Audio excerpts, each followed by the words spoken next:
tell me what you remember about your mom and dad and their names. And I don't remember too much. I was 10 years old when my father died. yeah.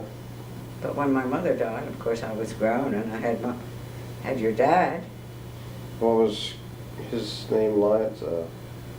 My name was Lyons. My father, I think Aunt Martha said his name was L-E-V. L-E-V. I don't know. I always thought there was an I on it, but when I was talking to Aunt Martha about it, she said, no, it was L-E-V, and he didn't like it or something, and he changed his name to Lyons. So when he married my mother, his name was already Lyons. It was Joseph Lyons. And my mother's name was Bella Levine, L-E-V-E-N-E.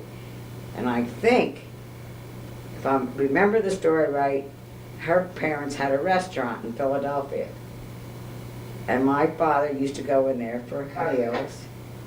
And he met my mother, and so they got married, and that was it. And they had 8 daughters. 8 daughters. And my sister Sophie died at the age of 29. She had 2 children, okay. Then she had 3 children. She had twins and Gloria. And my sister Florence died. I don't remember how. I think she was 69 when she died. And then, there was Eva came before Florence. Of course, Eva's dead now, but Eva lived to be the oldest of any of us. She was almost 89 when she died. Let me turn the scanner off.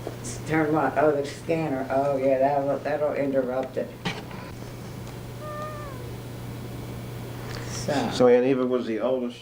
No, Aunt Sophie was the oldest. Sophie was the oldest. Eva was next. And then Florence. Florence had 2 children. She was married once before. She had Alfred.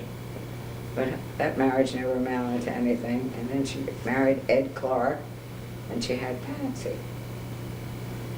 And then, let me see, there was Aunt Alice, and she married a man 20 years older than herself. Aunt Alice knew it all. She was real smart. She was a nurse. She was a good nurse. But she married this rich man. He was rich at the time, but during the Depression, everybody that was rich lost their money. If they had it in the banks or whatever. He owned a drugstore, the biggest drugstore in Atlantic City at one time. But he was in partnership with his brother and I think the father. But the father died. He was pretty old. I don't know. They went bankrupt. That's all I remember. And then I think they moved to Willow Grove or something, and then he retired finally. Just decided when he was 65, that was it. He had money saved. And Aunt Alice went back to work again as a nurse when she was in her 50s after she'd been, but whatever. And say, then there was Dorothy, and it was Leon, her husband, who was a nice guy, and he died too young. And they had Maurice. And then there was me, and me and Dorothy never got along. I was the wild one. I used to ride motorcycles, not drive them, but I rode on the back of them all the time with different boys. And I was the boy of the family. I cut the wood, I took care of the fire. We had in the kitchen when we lived in Atlantic City. The heater was in the kitchen. We had a nice house. It was a nice house. But it had this upright heater there. And that was my job, to take the ashes out and bring in buckets of coal and get the wood to start the fire. And I did all that stuff. And I was the one that always washed the windows on the upstairs. And I washed all the windows in the house. And I scrubbed the floor the best of anybody else. My sister Clara would scrub the floor, but not under the table. In those days, we didn't have mops. We got down on our hands and knees and scrubbed it for it. And I don't remember what else. But anyway, I was real young when I got married. I had boyfriends and all that stuff. But I didn't go to high school. I went to a vocational school, and I was going to be a hairdresser. And I did work in a shop. But anyway, I got married real young. Grandpa was older than me, but that was one of them things. How old were you when you got married? 17. 17. Grandpa was how old? 25. 25. Yeah, I think, is that right? 8 years difference? Okay, well anyway, we had a big old struggle. And then What? Grandpa was an iceman, that's all it was. And then wintertime came and then, I don't know, there was no work or something, I don't know. We lived with my parents for a while. Well, my father was dead.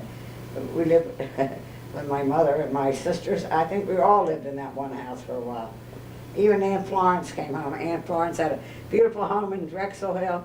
Her husband was in the contracting business. He went bankrupt. Oh, we didn't have no money. We didn't have nothing. But anyway, we had a lot of fun. That's all I can remember. We were right by the ocean, and it was nice growing up in Atlantic City. But Grandpa went from one thing to another with jobs, coal man and ice man. And then finally got a good job with this company, this American Ice Company was called. They were selling refrigerators, and they almost looked like, they were selling ice boxes, and they almost looked like refrigerators. They were called top icers. They were white enamel on the outside. And I got one. I had to have one. I was years before I got a regular refrigerator because, oh, what do you need one of this for? This looks good. But anyway, he had this good job, and he didn't sell them. He wasn't a salesman, but he was a collector. They bought him on time, and they gave him a little old Ford. I think it was a 28. It was a two-seater. It was real high. And we had a little dog. We called him Spot. And he had opened the door of the car. It was up high on the big wheels, you know, the Ford. And he jumped right on the back, and he laid on that little ledge in the back all the time whenever we went anyplace. And Grandpa's father was an engineer on the Pennsylvania Railroad, and he had over 50 years service. But his run was from Philadelphia to Atlantic City. And sometimes before your grandfather lost his job with his collecting thing, because he had the car and they kept it equipped or whatever. They paid the gas. He didn't buy gas or nothing, but he kept the car at home, and he'd come home sometimes and take us for a ride, me and his little son, and we'd go to these stops where he knew his grandfather was going to go through a road, you know, and your dad would almost jump out of his arms when he'd hold him up when the train was coming, and Grandpa would wave. He was so proud when he'd see us standing there, you know. And I think the McGowan family, I think with all the daughter-in-laws, for some reason or other, my mother-in-law liked me better than any of the daughter-in-laws, and I know my father-in-law liked me. He just, I don't know. He said I was a little bit of a girl, but when I went there, I always helped, and I always made everybody laugh. And I don't know, the McGowans all liked me for some reason. I never had mother-in-law trouble or whatever. So that's about it. I don't know what else I have to tell you. So after you, who was the next sister? Huh? You were born, and then after you? Oh, after me was Clara, my sister Clara. And we got along real good when we were kids. And then Martha was the last. Martha was the only one in the family that never had a doll. All those girls, and we never had a doll. But my father bought her a doll. My father, if he had lived, we would have been wealthy, finally. Things were starting to pick up a little bit then. And we had lived in Pennsgrove at one time. I never thought I'd ever come back here to live in this vicinity. Never even dreamt about it. But he had owned property in Pennsgrove, and then he moved to Atlantic City. Let me see, who was born in Pennsgrove? I think Clara. And Aunt Martha was born, we were living in Pennsgrove, but she was born over in one of the Delaware hospitals. My mother had every baby at home except Martha. And so that's what happened. Then we moved to Atlantic City, and my father got into the real estate business, and he was selling insurance policies. And it was like New York life insurance, and I think at that time, just a policy was like $1,000. You couldn't buy less than that, and that was a lot of money in those days. And he would get bonuses or whatever, I don't know. And he sold quite a bit of insurance, and he was doing real good. And he died with some kind of kidney ailment at 56. So my mother still had all us kids in school. Well, let's say Alice was still in school, and Dorothy and me and Clara and Martha were still in school. And she did all right. There was some money left for a while, and then the Depression came and she had money in the bank, and it all went. All the banks, I don't know, people lost all kinds of money. It was a rough time, and I got married in a rough time. It was crazy, but you're crazy kids. And I think we moved 9 times in 9 years in Atlantic City. And then we came here, things were starting to pick up at DuPont's. My sister lived in Pennsville, my sister Eva. Mm-hmm. And her husband Lou said that there was work picking up, and why didn't he come up and put his application in? And he did. And then he went back home, and they called him. And we came here, and we lived with them we came up, I think that before the end of June, almost July the 4th, and we lived with them from then until I think about September. It was pretty rough because we had to sleep in the attic, and that was the whole summer, and it was terrible there. And anyway, we finally found this brand new house in Pennsgrove. It was just being built, and the rent was $25 a month rent. And it looked like such a cute little house, but you froze to death. In the winter and the summertime, there was no insulation, and it was hot.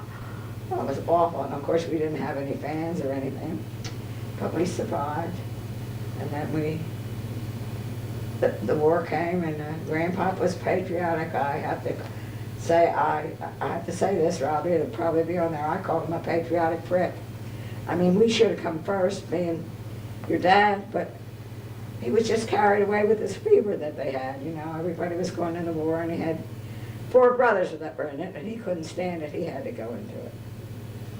So everybody that was left here that was still working at DuPont's, they got deferred because it was essential for the war. And they were making all kinds of time and a half and extra time, and they didn't do nothing. That's when I went to work, and I didn't know nothing about working outside. And I only worked a short time as a hairdresser, and that was all. I didn't know nothing about working out in the world and driving a car or nothing. I had to learn to do all that, but whatever.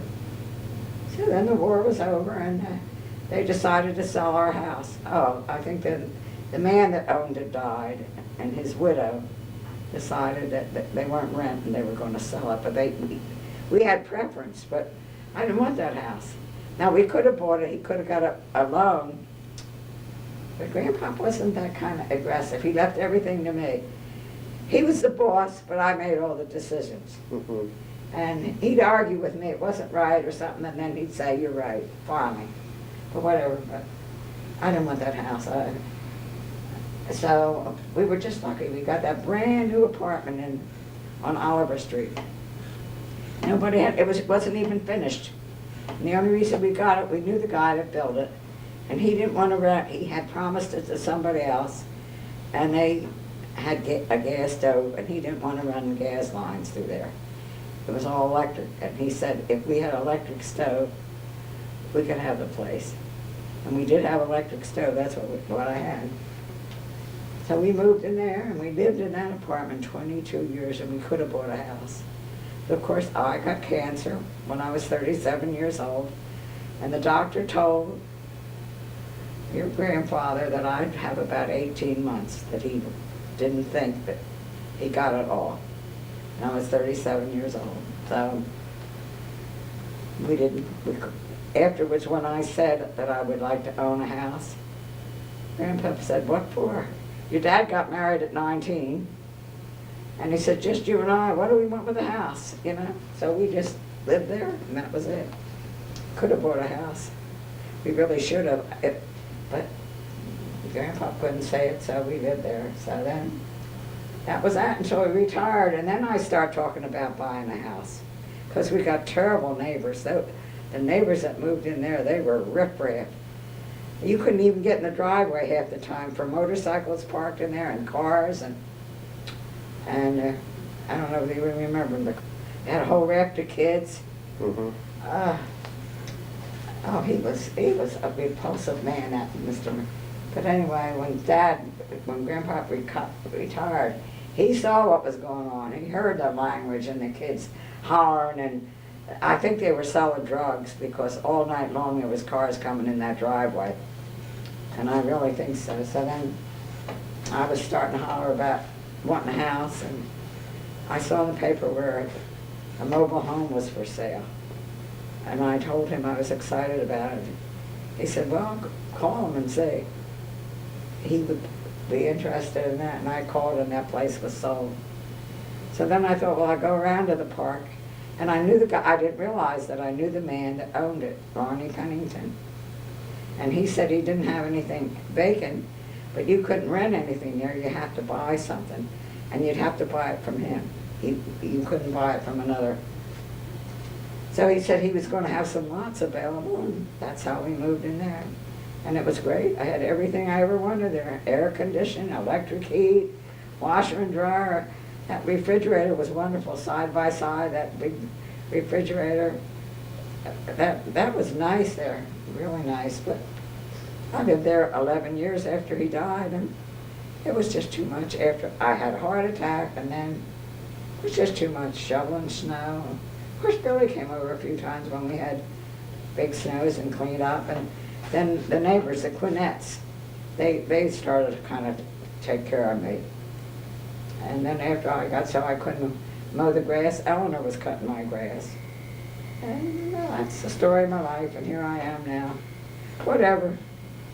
But when we had your dad, we loved him dearly, and I tried to be a good mother. Maybe I wasn't as affectionate as I should have been, I don't know. And I know during the war I wasn't a good mother. He got into all kinds of mischief because he was used to having a mother and a father there. Never got into anything real serious. But you know what he did one time? I think just for attention. Let's see, he must have been maybe 9 years old. He was 8 years old when your father went in the service, your grandfather. But he'd always had his mother and father there. And then all of a sudden, half the time he didn't have his mother because I was working shifts. And he'd have somebody looking after him or whatever. But he crossed the street at his neighbors, and we were friendly with him. He took a stone. They had basement and the little basement windows like. He took stones and broke every basement window. Just for something to do or somebody to pay attention to him. Of course, I had to buy all the windows for across the street. But what makes kids do something like that? For attention, I guess. That's all I could figure. When I asked him why, he kept saying, I don't know. I said, why did you break the windows? I don't know. I don't know. So, I don't know, whatever. But he turned out to be a pretty good guy, whatever. So what'd you do with the DOD? What I did, well, when you hired in, you were hired in as a laborer. And then after you worked there for so long, you had a fancy title. You were called explosive operator, and that's what I was. First, you know, you still do all the things. Yes, we assembled rockets from scratch, and they were shipped overseas. And they also had hand grenades, and they had rifle grenades. But the main thing that they did there was rockets, and they were all shipped right. When we finished with them, they were shipped overseas. I stenciled, I packed, I assembled. You never knew what kind of job you were going to have when you went in there. And the buildings were either too hot or you froze to death. Your feet they were all cement floors. They were like all fireproof shacks. They looked like, what they were shacks, and each place was an individual room. And they pull you out of one place and transfer you to another if they were short, if they were busy in one section. But it was all different parts, and they were all assembled. And then they even had a place where you sprayed the thing, a paint shed. They were behind a shield or something. There was a big sprayer thing, and you operated that. There was a lot of machinery there. I don't remember half the things, but I know I was a jack of all trades and master of none. And I know if I'd had a driver's license then, at first, I'd have wound up in another part of the plant driving one of them trucks. The women drove trucks, and they drove the forklifts. A lot of women drove those forklifts. And that's what I did. All kinds of weather, all 3 shifts. Snow, fog, rain, hail, you name it. And me, it was just a housewife, but whatever. It was an experience, and that's when I learned to drive a car. I had to learn to drive a car. Grandpa came home on leave one time. There was a car sitting in the driveway. Now, that was a Ford, but it seems to me that one could have been about a 32. It had two doors, but it had a back seat. The first thing didn't have a back seat. That other car was a coupe. This was a sedan, I guess you call it. And and it had a stick shift that I learned how to drive, but I had 10 permits before I finally got, but that was because I was working shifts, and the weather wasn't always decent enough, and I couldn't always get people that would go out with me and teach me. But when I got my driver's license, as soon as I went into work, and they found out I could drive a car, they wanted me to pick up riders. There was a shortage of transportation for people then. And I was in no shape to drive, but I did. That's how I met Angie. Angie's my friend. She worked at the DOD, and I never knew it. She lived right around the corner from where we did in Pennsgrove, but I didn't know her except when she came to work there, and I think she was one of my pickups that I drove to work. And then this Mary Crossan that just died, I picked her up. She was also a neighbor. But there's not too many of them women left. That was 50 years ago, isn't that over 50 years? 50 years ago the war was over? Yeah, right. Yeah, your father was 8 years old when Grandpa went in the service. Well, he kept talking about going in the service, and then somehow out of the blue, I was pregnant. And I was so thrilled because we only had your father. And I was so thrilled about it, you know, and Grandpa stopped talking about going in the service. And he became what they call and there was some kind of warden. It wasn't an air warden, because a block warden or something. He had to go around, every once in a while they'd have blackouts. It was just, trials, you know. And the whistle would blow, and he'd have to go around and patrol the neighborhood. To see the lights were out and all that kind of stuff. And that's what he was. And then, I don't know what had happened. I was hanging clothes out or something, and I felt something run down my leg, and there was blood, and I was all upset. So we went to the doctor, and he said, no, he didn't think that I was having a miss, that I'd be all right. So that night, the air raid siren started. And I was starting to get cramps quite a bit. And Grandpa had to go out, he had to leave me. And that air raid, or whatever it was, lasted 45 minutes. And I was in agony, so that we called the doctor afterwards. And it seems like I just didn't carry a child, whatever happened. But I never had any more pregnancy after that. And then right after that, your father had his tonsils out, like he was 8 years old, yeah. And Grandpa was there, and we went to the hospital and took care of that. He had to have his tonsils out. And when he was all right, Grandpa said he wanted to go. He wanted to go in the Navy. He didn't want to go in the Army. He'd been in the Army when he was a young boy. He lied about his age and joined the Army. And he was 14 years old, and he was in the Army for over a year before he decided to let his parents know where he was. And so he had an honorable discharge. They came and got him out, his mother and one of his older brothers. And so he said, I don't want no parts of the Army. I think he was in what they had a cavalry. Now your father has his discharge papers. He has his discharge papers, and I think he also has a copy of the original Navy discharge. And he has the one that from the Army. I gave it to him, I'm pretty sure. So he had all that. So Grandpa, I think, in his youth, young man, he traveled all over the United States hitchhiking. All over the United States, I think every state, except in the eastern states. He went all out west. And then while we were married, we made trips to just about every state on that. When he had vacation on the East Coast, we went to Maine and Vermont, New Hampshire, and all those states. But the furthest him and I ever went was Ames, Iowa. That was the furthest west we went. But I did get to Las Vegas on a plane, but I lost my shirt, naturally. But I had a good time, but I don't care for plane flying. Care for that at all. Coming back, it was nighttime, and we couldn't get a clearance at Philadelphia, and we were going around at least a half an hour, and I was petrified. I thought something was wrong. I didn't know that you had to wait for what they call clearance or something, and circle on that field over and over again. And the parts of that. Well, I don't know what else I can tell you. What do you want to know, Robbie? Let's see, you said you met Grandpa when you were 17, and Yeah.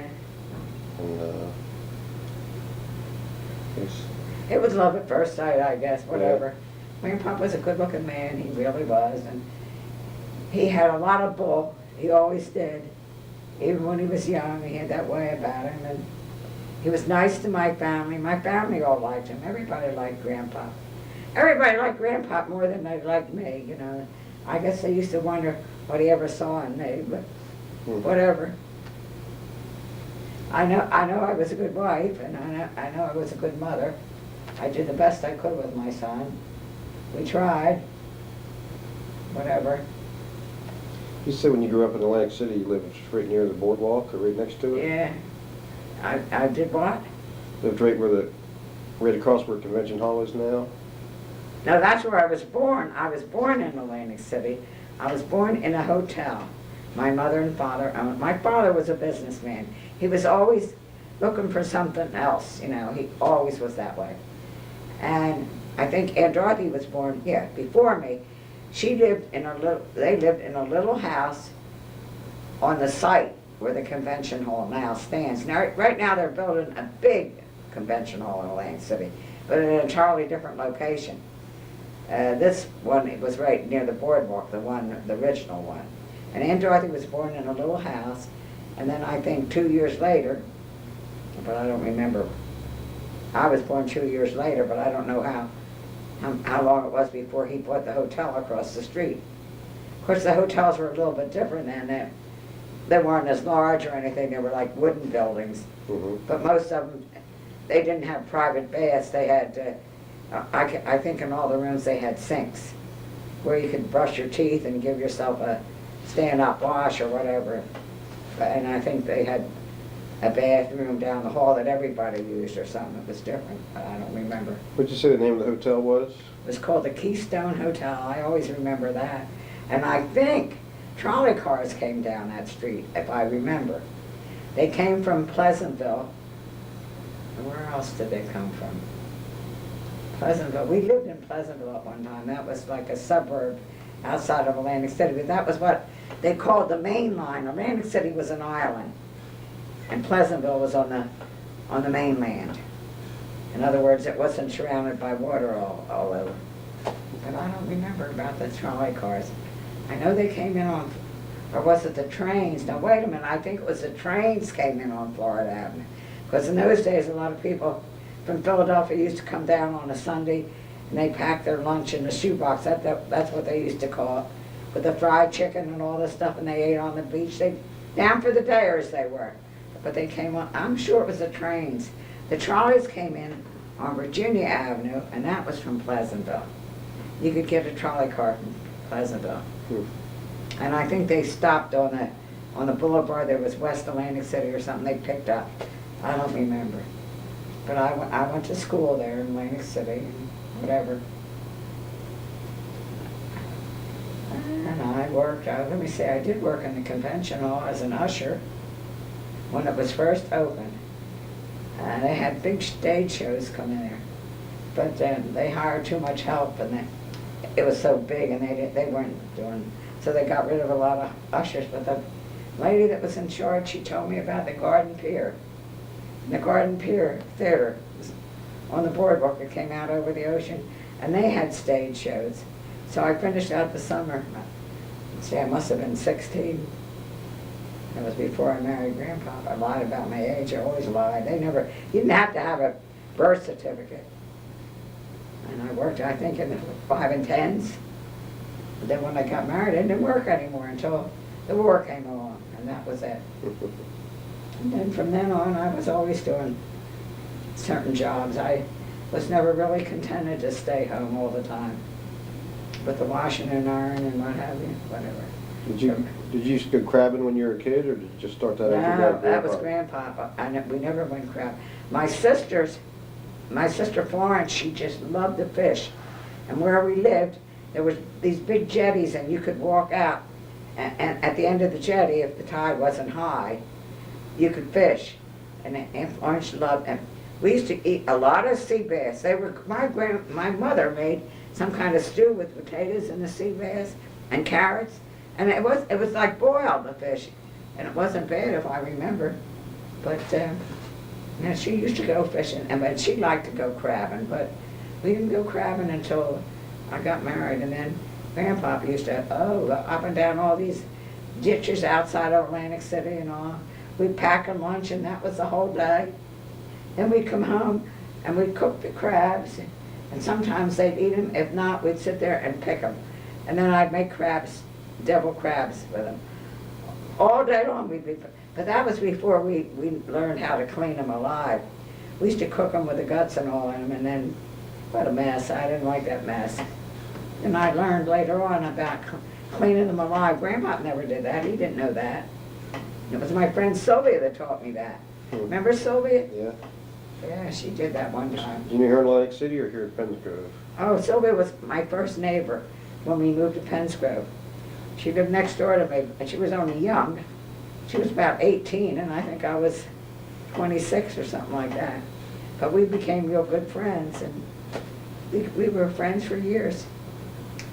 And what else did you want to know? I don't know what else I can tell you about. Story of my life. So anyway, I had cancer once, and here I am now.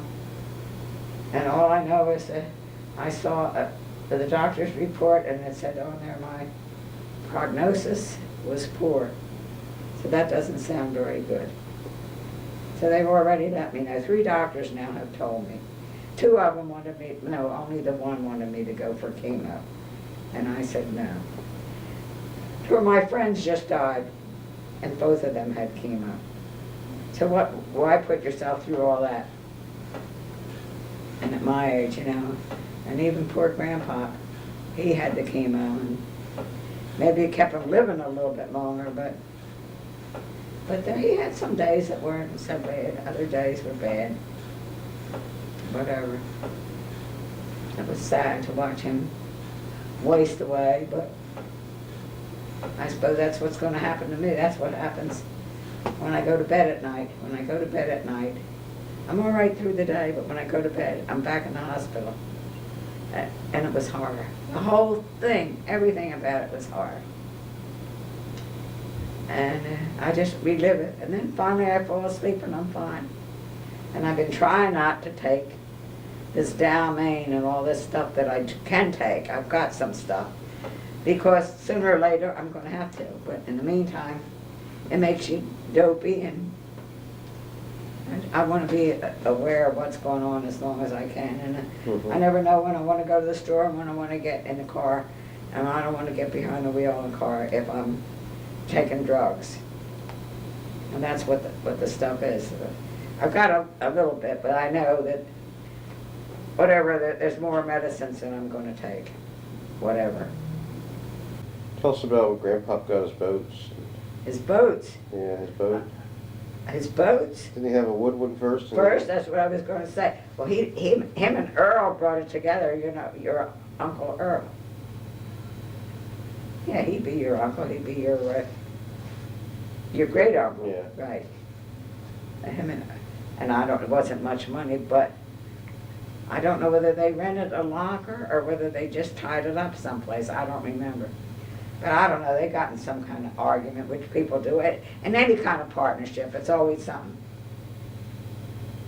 So Earl sold him the boat.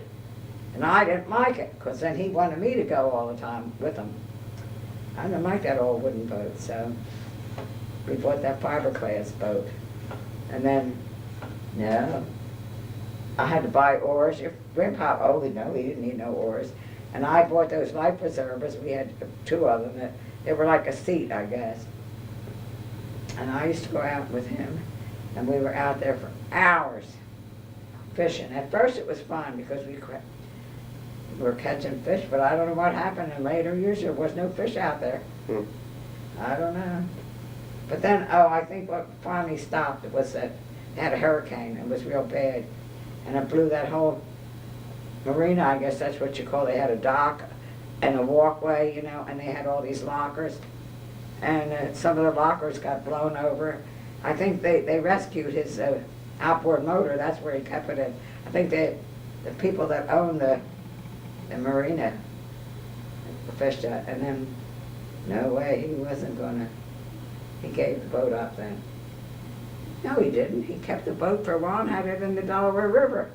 Mrs. Phillips, she had a yard there, and it was right out on the river. He tied it up there because he took 2 nuns out down the Delaware River one time. And everybody saw that. They couldn't believe it. They looked like a couple of penguins in the boat. He was so proud. This one nun, they used to come to visit somebody they knew. It was a friend. These nuns every summer, and they would stay like for a week there. And they just wanted to take a ride down the river. And so this lady asked Grandpa if he would take him. And he was so honored because Grandpa was a Catholic at heart, but he never, I don't know, he just got away from it because when he was young, he went to a Catholic school, and he was an altar boy. And when you're an altar boy, that's instilled in you, that Catholic religion. He just got away from it, and that was it. We got married by a minister, but then in later years, there was some kind of ruling that if somebody died and it was intermarriage, they couldn't be buried in a Catholic cemetery. It had to be what they call consecrated ground or something. I never understood it, but anyway, we got married again by a priest. Angie, my friend Angie, she stood up for us, and then there was a township clerk, Jean McDonough, and we were married. He was the priest of the Queen of Apostles the second time. And but what we year didn't was have that? any. What year was that? I can't remember. It had to be 1950 something. Could have been 1957. But we never got any kind of certificate. Did you get married on your anniversary or something? Or? No. But it was cool because I remember wearing a coat. I think it was in the fall of the year, probably in November or something. And we were married in that, right across the street from the church. It's I guess the priest lives, I don't know, they call it the rectory or what. But he never gave us a slip of paper or nothing. But it had to be on the church records. I mean, if we wanted to look it up, but then afterwards the ruling changed and it didn't matter. So where he was buried, we bought lots at Eglinton Cemetery later on. And then when they opened up the Veterans Cemetery, we sold the lots. We bought cemetery lots right next to Aunt Martha. Aunt Martha bought some. Eglinton was a new cemetery and it was real nice. And the lots were selling fairly cheap. And we bought them right next to Aunt Martha's, right near her. And then later on, when the Veterans Cemetery, we sold the lots to Minnie. That was Minnie and her husband. That was Aunt Martha's sister-in-law and brother-in-law. That was Uncle John's twin sister, Aunt Minnie.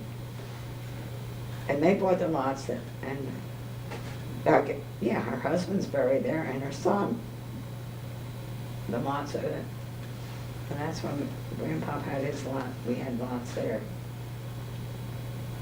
So that's where I'm buried, right alongside of Grandpa, right on the walkway. So your father won't have all that to go through when I pass away. He won't have to worry about getting me a place and whatever. And I don't want any kind of a viewing. I don't, like I said, I don't put this on your camera or whatever. I don't want nobody looking at me that I can't look back at it. So I like my casket closed, and I just want graveside services. And what I mean by service is the family can say a few words, because I don't really have faith in a rabbi or a minister or a priest or whatever. So whatever. I don't know. I don't know what kind of faith I had, but I tried to be a Catholic one time. I thought I was going, when your father was born, I went to the church and was having what they call instructions, because your father was baptized Catholic, or christened. I guess they called it christened in those days. And so I was going for instructions, and I don't know, I was nursing the baby and I couldn't be away, and milk was dripping all over me or something, so I stopped for the instructions and I didn't bother anymore. And Grandpa wasn't that devout Catholic. He just, had he been going to church, I suppose I would have, what's the word? There's a word. Converted. Converted. Well, I really didn't have any religion. We weren't brought up Jewish. I mean, at first, a little bit, my mother tried, but whatever. We just did whatever we wanted to do. I know I went to all kinds of churches when I was growing up with my girlfriends. The kids that I went to school with, when they had to go to church or something, I'd go with them. I think I went to all the churches. And whatever, didn't matter. But I don't know. Just this isn't my cup of tea. There's too many questions that I don't know the answers to, and I don't have that kind of faith. Whatever. Your father, he doesn't, it doesn't mean nothing to him, you know, what religion or nothing. He's not got any special kind. Mm-hmm. And it was for him to choose. He went to Catholic school a little bit. That's up to him. So whatever he is, I don't know what he is. He half-assed Jew, I guess. That's all I can think of. Remember, Grandpa had a red trailer he used to haul the boat around and kept it back, or did that belong to somebody else? A red trailer. I don't remember it being Had a red. trailer. He made something, there was something handmade that he put that boat on. Because I remember he put some kind of a stop lights on the car or something or the back of that trailer or something when he stopped. He had to have a license plate for it. Mm-hmm. That's all I remember. Yeah, I remember. He got that when we lived on Oliver Street. I remember taking leaves or something to the dump and that, and Oh, really? and I stuff don't like remember that. all that. Oh, he thought that outboard motor was the most wonderful thing. He really took care of that. Well, first he had a small one, and then later on he got a better one. And he thought that was, the best there was. I think that they had the outboard motor for that wooden boat, I think. But it was a little tiny thing, it wasn't much. And then he got this better one. And that was his, he was fine. And whatever. He was all right. I missed him, but life goes on and you have to pick up the pieces and go on. Whatever. I didn't want to see him suffer that way, so. I don't know what else I can tell you, Rob. That's the story. All I know is I loved you and Billy and Lori dearly. You were a pleasure, and Grandpa did too. He just loved you kids. He really did.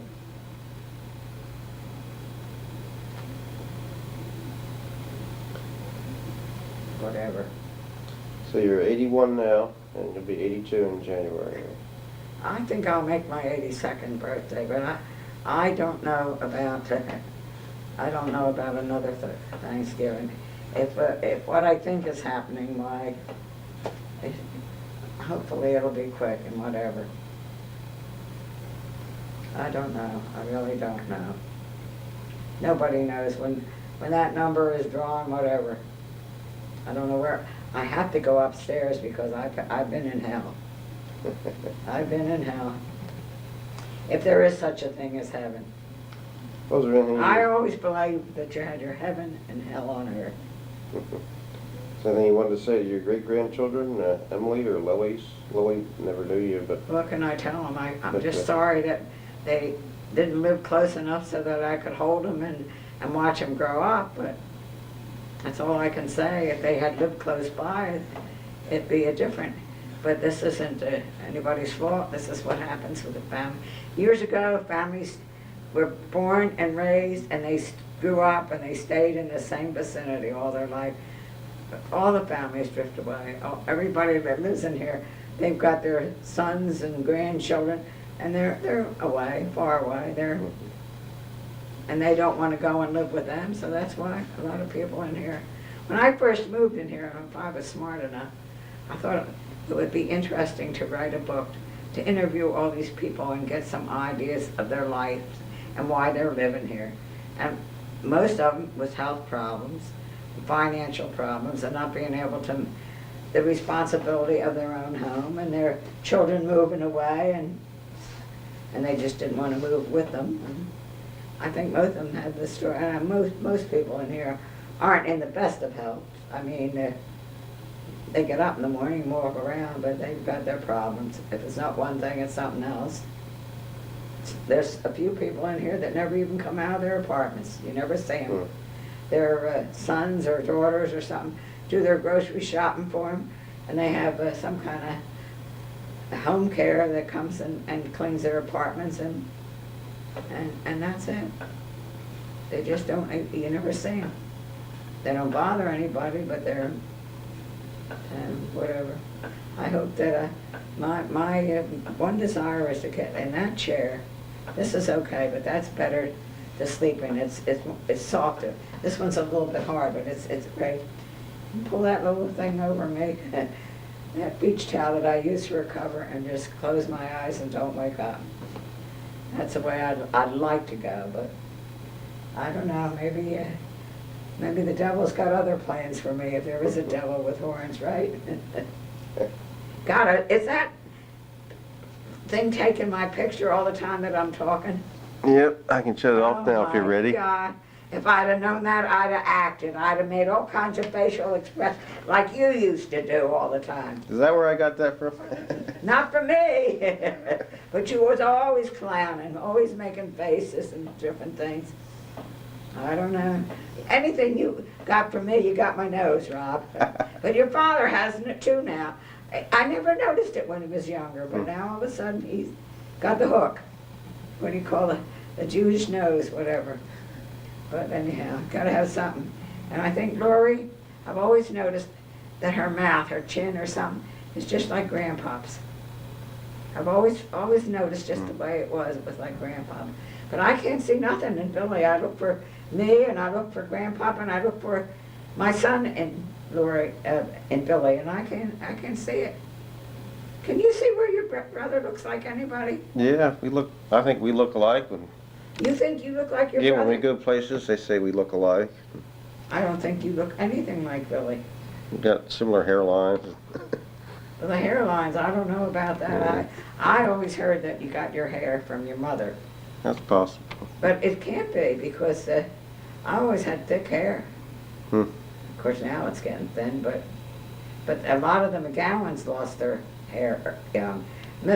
Mom McGowan had real poor hair, but Pop McGowan had thick, wavy hair.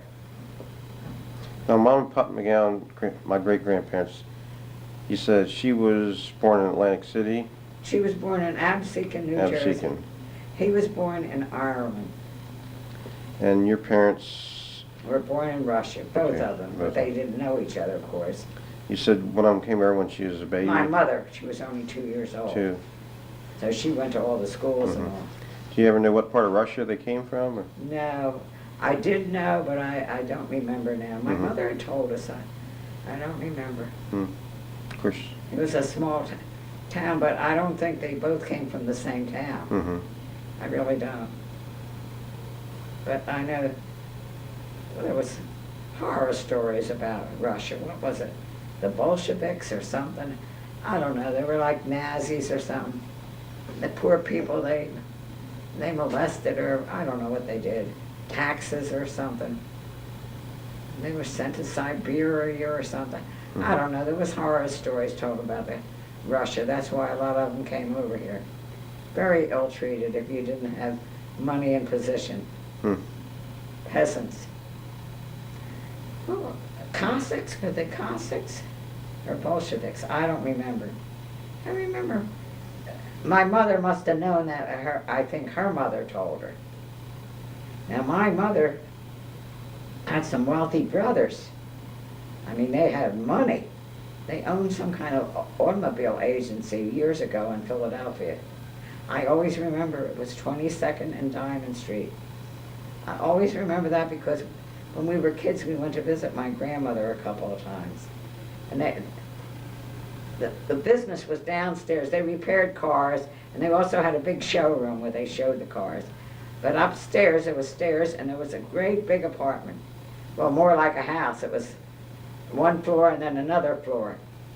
And I vaguely remember that. I know it was either me and Clara went to stay with my grandmother one time, and we thought it was so dark going up those steps. We thought there was ghosts in there. You know how kids are. What was her maiden name? Your mother's? Levin. The place was called Levin Motor Company. And they made money. My uncles, I had an Uncle George. What was the other one that he had an airplane, the other one. I think that's what he was killed in. But I can't remember. George, and what was the other one? I know I had an Uncle Abe, and he made a lot of money, and I had an Uncle Emil that was very wealthy. But I think they were all involved in this motor company, whatever, they made money. Because I remember visiting some of them. They had beautiful homes in those days. And, well, I think when my father died and my mother lost all that money, my one uncle used to send my mother, I think it was $25 a month, and that was a lot of money. And we depended on that. That was the one uncle, but then afterwards he died. Oh, see, she had one sister and she had a lot of brothers. But I don't remember how many brothers.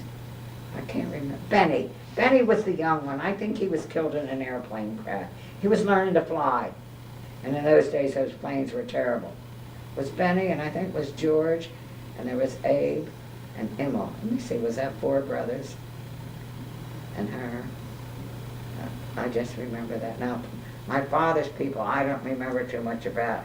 I remember meeting one of his brothers a long time ago. He had a brother that he got over in this country, and the brother had a big fat wife. That's all I remember, and some kids, but I'll never remember any more of them. I don't know whether he had 2 brothers or just that one. I don't remember all that. But anyway, I had a good childhood. That was growing up in Atlantic City. Oh, that was nice. The beach was always there, and the ocean, and the boardwalk, and you could walk the streets. There was cops that walked the streets, and they didn't drive in cars. And I remember milk wagons. They had horses, and the ice wagons had horses. They didn't have regular cars. The milk, and even the bread. That's right. The bread man drove these carts with horses. There was always horse shit in the streets of Atlantic City, but they had street cleaners. Yeah, I always remember that. And yet, Atlantic City was such a clean town, the streets, and you never saw litter laying around like you do now in the streets. Everything was clean. They had street cleaners all the time. Man, it was nice. And we used to ride the trolley cars.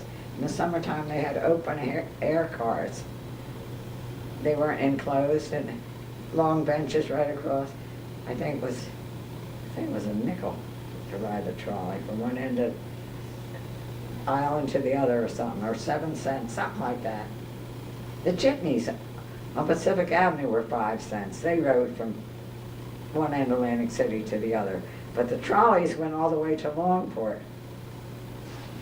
And I think you could ride for 7 cents. I think so. I don't remember. I know when we went to school, when I was in junior high, it was far to walk, and my mother was doling out the money all the time for us to ride a trolley. And sometimes we walked and kept the money. You know how kids are. And then you had to have lunch money. They had cafeterias, you know. And you had to have milk money. When we were going to school, I remember this real clearly, and we always had, in the mornings, before lunch, I'm sure it was in the mornings, we had what we call a milk break. And we all had little half pints of milk, but we paid for them, like 5 cents or something, I don't know. and we all had just milk. They insisted that your kids have milk. And I remember you had a straw and you sipped the milk through that straw. They weren't in paper cartons, they were in little glass bottles. And you paid for it in advance for the week, and my mother always gave us the money for the milk for the week. So we got, milk was important for kids, you know, to have milk. They never drank sodas, we didn't drink sodas. Back when your father was little, he hated sodas. If we ever had sodas like cherry, he didn't want it. He didn't like it. Now he drinks Cokes like they were going out of style. Whatever. Oh well. The world's altogether different. So I don't know what else you want to know, Rob. That's the story of your grandmother's life. I'll just say that moving into VillageArms was the best thing I could have done because of my age and everything, and my financial circumstances. I don't have all these responsibilities, all these bills, and whatever. I've left my mark here. They've got a flagpole that was at the building that I insisted that they move. And Grandpa's funeral flag, the flag they put on his coffin, was the first flag flown on that.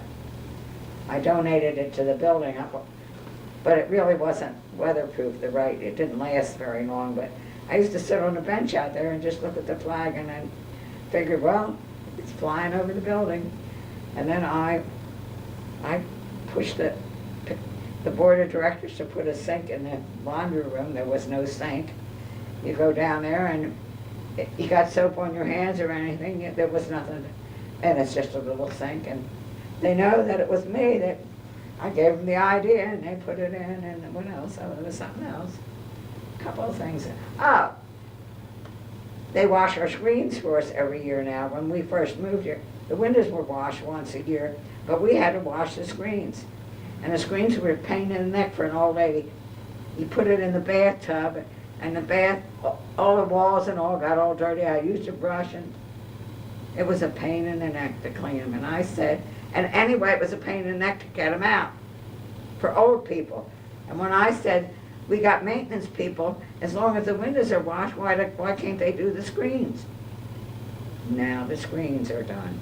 Every year they do it.